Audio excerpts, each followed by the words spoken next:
Թեստերի խախտումներ, անարդար գնահատում և կասկածելի մոտեցումներ։ Ռուսերենի ավելի քան 200 ուսուցիչ դիմում բողոք է ներկայացրել ԿԳՄՍ նախարարին և վարչապետին, պահանջելով թեստերի վերանայում և արդար գնահատում։ Ուսուցիչների մտահոգությունները վերաբերում են ռուսաց լեզվի կամավոր ատեստավորման ընթացքին և կազմակերպմանը, ինչը մեղմ ասած պատուհաս է դարձել նրանց գլխին։ Ասում են, բովանդակությունն էականորեն չի համապատասխանել նախապես հրապարակված ուղեցույցին և սահմանված չափորոշիչներին։ Թեստերից բացակայել են տեսական հարցերը, իսկ 9 կետից բաղկացած պնդումների փնջում հստակեցված չի եղել, քանի ճիշտ պատասխան ունի պնդումը, ինչ ըստ էության շփոթմունք է առաջացրել մանկավարժների մոտ։ Ռուսաց լեզվի մեջ նշված չի եղել, որ 9-ից 3-ն են ճիշտ։ Պարզվում է, վերջում այդպես է եղել բոլոր առարկաները, սակայն ի տարբերություն բոլոր առարկաների ռուսաց լեզվի թեստում նշված չէր այդ փաստը։ Համարակալված չէին, այնտեղ փոքրիկ խնդիրներ կային, տպագրական, ուղղագրական եւ այլն, մենք այդ դիտարկումները նույնպես արել ենք, կարծես հատուկ ուզեցել էին խճճել ուսուցիչներին ժամանակի առումով, չհամարակալելու առումով։ Այս տարվա թեստերը անակնկալի են բերել նաև պատմություն առարկայից կամավոր ատեստավորմանը մասնակցած բազմաթիվ ուսուցիչների։ Նրանցից գրեթե 1000-ը չեն հաղթահարել անցողիկ 60 միավորի շեմը։ Նույն իրավիճակին են բախվել նաև քիմիա եւ հասարակագիտություն դասավանդող ուսուցիչները։ Վստահեցնում են, ոչ մի գիտելիք պահանջող հարց թեստերում չի եղել։ Ժամը կրթական գերատեսչությունից հետաքրքրվեց, արդյոք համարժեք լուծում կտրվի ուսուցիչների բարձրաձայնած խնդրին։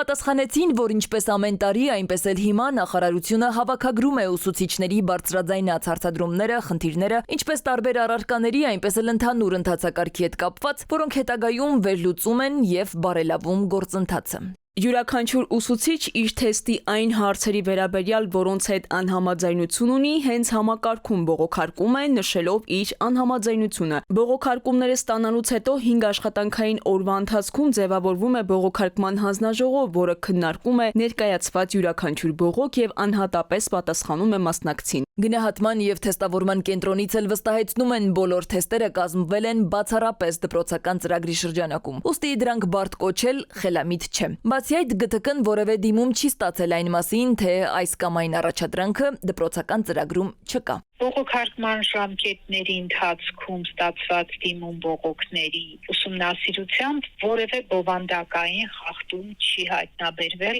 ռուսերենի եւ պատմության թեստերում։ Մեկ առաջադրանք վերանայվել է հասարակագիտության թեստերում եւ այդ առաջադրանքը կատարած ատեստավորվող